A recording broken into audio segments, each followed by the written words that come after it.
l'évolution de l'infection à Covid-19, c'est une évolution qui finalement, dans tout le parcours, a été relativement imprévisible. C'est-à-dire que toutes nos prévisions n'ont pas été vérifiées à 100%. Je parle à l'échelle mondiale, je ne parle pas que pour nous. Au départ, on disait, bon, le coronavirus, c'est une infection d'hiver et de printemps, ça va disparaître avec l'été, ça n'a pas été vérifié.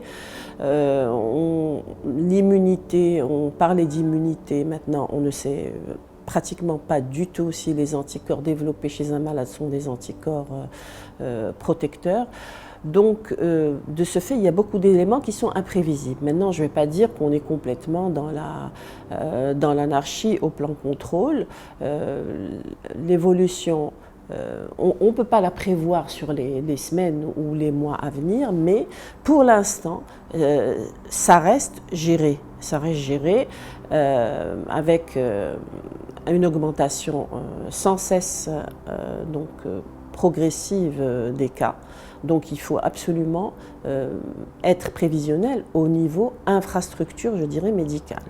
Donc vous savez qu'au départ, c'était principalement les hôpitaux de santé publique avec lesquels j'ai beaucoup travaillé en réseau qui se sont occupés. Mais bon, les systèmes de santé publique sont actuellement dépassés. Donc à Casablanca, je parle de la ville que je connais le mieux au plan donc infrastructure sanitaire. Donc maintenant, le secteur privé est de plus en plus en train de s'impliquer donc dans le cadre de la prise en charge de cette infection. Et probablement, on aura besoin d'impliquer encore plus d'autres secteurs dans la prise en charge de cette infection si elle se prolonge encore.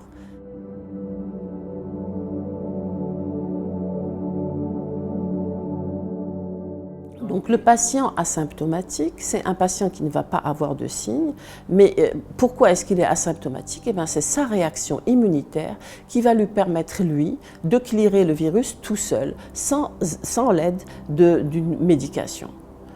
Donc c'est un état d'immunité, on va dire, satisfaisant, qui permet à la personne non seulement de clearer son virus, mais sans faire trop de signes inflammatoires. Parce que finalement, tous les signes que fait un malade, ce sont des signes de réponse aussi immunitaire, mais qui sont très bruyants et qui peuvent aussi faire du mal au malade. La vraie cause de mortalité du Covid-19, qu'est-ce qui tue? D'abord, je dirais, c'est le retard au traitement, le retard à la prise en charge. C'est la peur aussi. Les causes réelles de complications, ce sont des personnes qui, entre J4 et J8 de l'évolution de la maladie, bon, ceci est une fourchette, ça peut être variable, il y a des extrêmes, la personne va développer des phénomènes inflammatoires en essayant de réagir au virus, hein, qui lui décharge des éléments inflammants, donc la personne va sécréter des protéines pour se défendre, genre des interleukines, etc. Mais tout cela, ça provoque des phénomènes inflammatoires et donc ces phénomènes inflammatoires peuvent entraîner donc des complications d'extension au niveau du parenchyme pulmonaire. Deuxième et le risque qu'on craint le plus, ce sont les embolies. Les embolies parce que c'est une maladie qui est hautement emboligène. Parfois le virus envoie des salves d'embolie dans les poumons, dans le cerveau, dans le mésentère, un peu partout. Troisième cause, quand le malade est en réanimation, ce sont les surinfections sur les zones de condensation pulmonaire.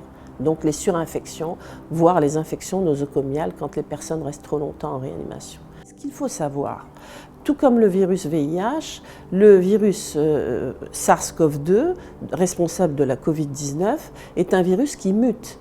Il mute au sein d'une population et il mute même au sein d'un organisme.